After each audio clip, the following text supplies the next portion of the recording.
On October 7th, 2023, the Islamist terrorist group Hamas conducted a series of surprise attacks across Israel. They attacked this music festival called Supernova Sukkot Gathering, which was held during, the music festival was held during the Jewish holiday of Shemini Atzeret, which took place near Kibbutz Riem, which is like 15 minutes from the border with the Gaza Strip. At the attacks on this psychedelic trance music festival, it has been reported that many people were actually on psychedelics and that 364 civilians were killed and many, many more were wounded. And at least 40 were taken hostage. This is one first-hand account from Yoni Sadan, a festival goer who said, "I saw this beautiful woman with the face of an angel and 8 or 10 fighters beating and raping her." Now, Yoni Sadan is a 39-year-old father, and in an interview with UK's Sunday Times, he said that this woman was screaming, "Stop it already, I'm going to die anyway from what you're doing to me, just kill me." He goes on and says that when they finished raping her, that they were all laughing, and then the last one shot her in the head. Sadan was lying nearby and had pulled the body of another woman who had been shot in the head. He pulled her body over himself to hide and smeared her blood all over himself so that it looked like he was also dead. He said, "I will never forget her face. Every night I wake to it and apologize to her saying, 'I'm sorry.'" Sadan eventually felt safe enough to leave the perimeter of the site, where he joined others who had fled to hide within the trees and bushes nearby the festival grounds. That's where he witnessed another young woman being attacked. Like, she was resisting having her clothes ripped off of her by 2 Hamas gunmen. He described this, saying, "They threw her to the ground, and one of the terrorists took a shovel and beheaded her, and her head rolled along the ground. I see that head too." There are many, many horror stories like this. Video has emerged showing 2 different perspectives of the attack on the Nova Festival. In the first video, festival goers are hiding inside of porta potties. They had to stay completely silent and just basically hope that no one was going to open the porta potties. The second video shows Hamas finding that same row, the same group of porta potties. The victims in the first video said that they had spent over 8 hours inside of the porta potty and miraculously survived the attack, because in the second video showing the perspective of Hamas members, they started shooting into the porta potties. So that's kind of a crazy experience, and luckily they were able to survive. The United Nations stayed silent about all of this for almost 8 weeks, but they did eventually put out a statement, and this is what they said. "There are numerous accounts of sexual violence during the abhorrent acts of terror by Hamas on 7 October that must be vigorously investigated and prosecuted. Gender-based violence must be condemned anytime, anywhere." So that is the statement made by the United Nations Secretary General Antonio Guterres. On January 26th, 2024, the United Nations Relief and Works Agency for Palestinian Refugees in the Near Middle East, also known as UNRWA, UNRWA, said that Israel provided it with information alleging that some of UNRWA's employees had directly participated in these attacks. This includes an elementary school teacher who was present at Kibbutz Riem. So an UNRWA elementary school teacher took part in this. And that's a scary thought, because Islamist extremists essentially indoctrinate children. We saw many, many instances of this in the mass amount of videos that came out with the rise of ISIS. So it doesn't surprise me that an elementary school teacher took part in this. It's par for the course. It's definitely sketchy, though, being connected to and part of UNRWA, which is supposed to help Palestinian people.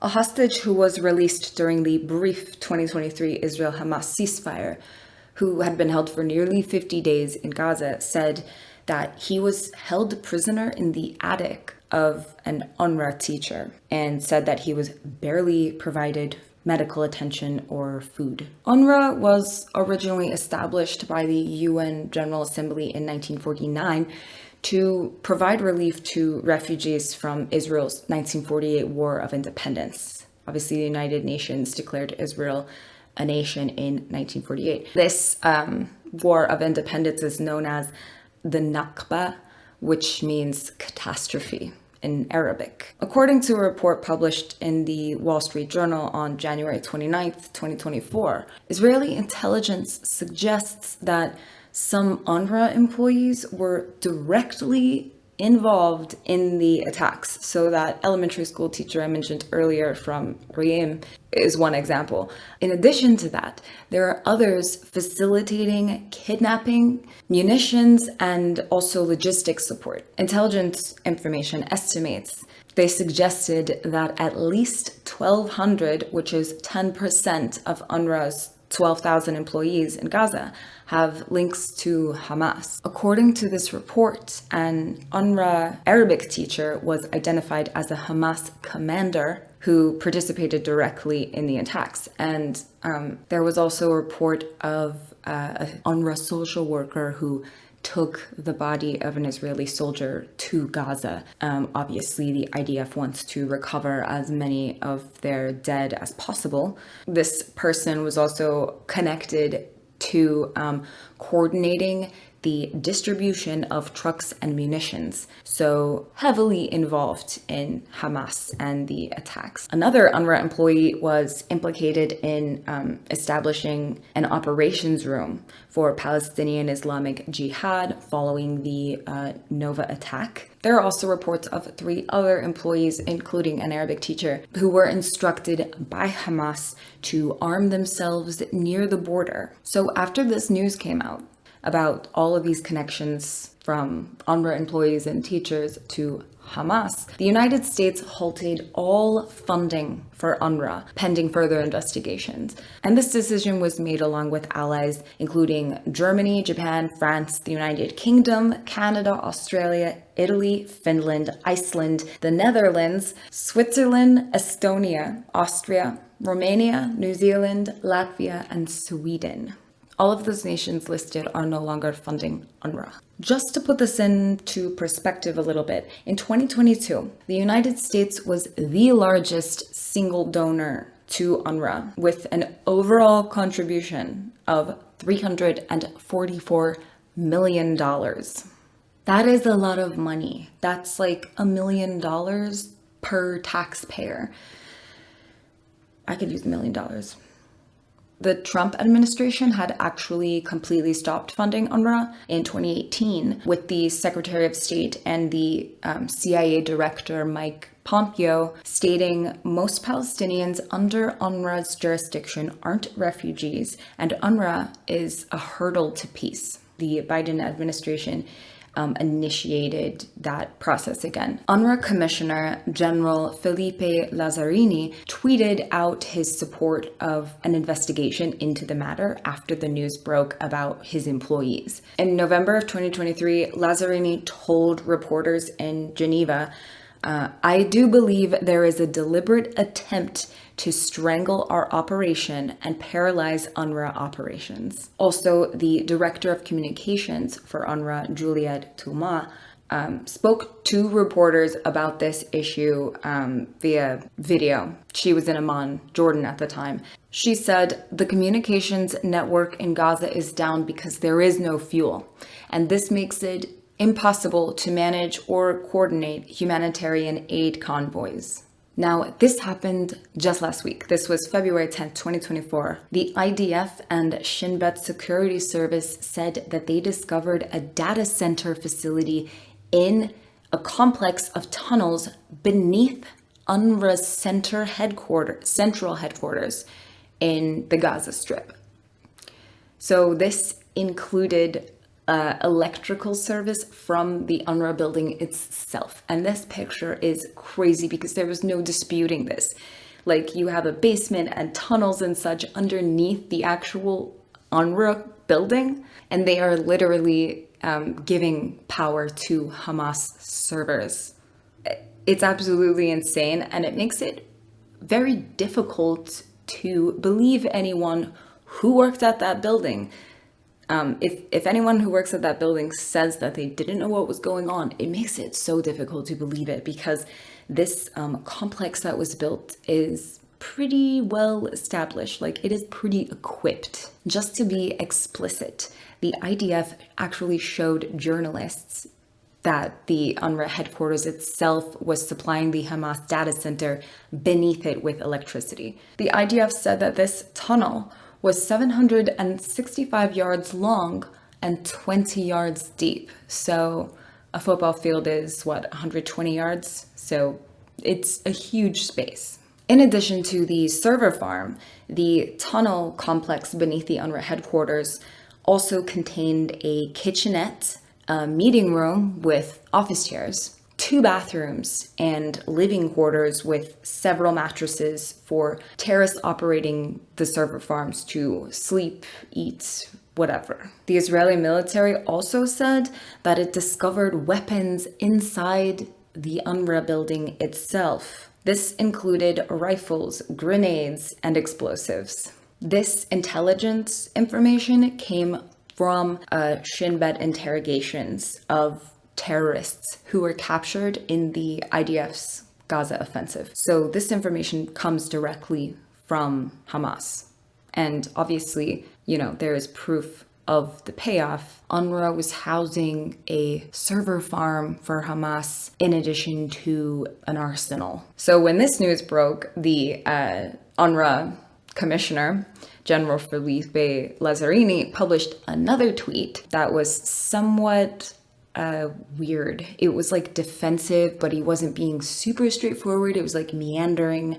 So this is what he said. Firstly, he says that UNRWA did not know what was under the headquarters in Gaza. They had no idea there was anything under there. He also said UNRWA is made aware of reports through the media regarding a tunnel under the UNRWA headquarters in Gaza. UNRWA staff left the headquarters in Gaza City on October 12th as part of Israeli evacuation orders as bombardment of the area intensified. As part of that point, he said, "We have not used the compound since we left it, nor are we aware of any activity that may have taken place there. We understand through media reporting that the Israeli army has deployed troops within the UNRWA headquarters in Gaza City. We are therefore unable to confirm or otherwise comment on these reports." He then says that in times of no active conflict, UNRWA inspects inside its premises every quarter. The last inspection for the UNRWA Gaza premises was completed in September 2023. How convenient, the month right before the attacks. He then says, UNRWA is a human development and humanitarian organization that does not have the military and security expertise nor the capacity to undertake military inspections of what is or might be under its premises. In the past, whenever a suspicious cavity was found close to or under UNRWA premises, protest letters were promptly filed to parties in the conflict, including both the de facto authorities in Gaza, which, would be Hamas, and the Israeli authorities. The matter was consistently reported in annual reports presented to the General Assembly and made public. These recent media reports merit an independent inquiry that is currently not possible to undertake given Gaza is an active war zone. The Israeli authorities have not informed UNRWA officially about the alleged tunnel. Then he says, the Israeli army is occupying our biggest UNRWA headquarters. That's what's outrageous. I will end this video with this next quote from the UNRWA Director of Communications, Juliette Thomas. She told Al Jazeera that more food supplies are needed to avert famine in Gaza and that those supplies are with UNRWA. But our operations are likely to come to an end in the next few weeks if funding remains suspended. So this is super, super sketchy. $344 million in funding. Super sketchy story. Go subscribe to my magazine if you want to support me at murderpm.com. My name is Victoria Evans. Thank you so much for watching. Be safe out there.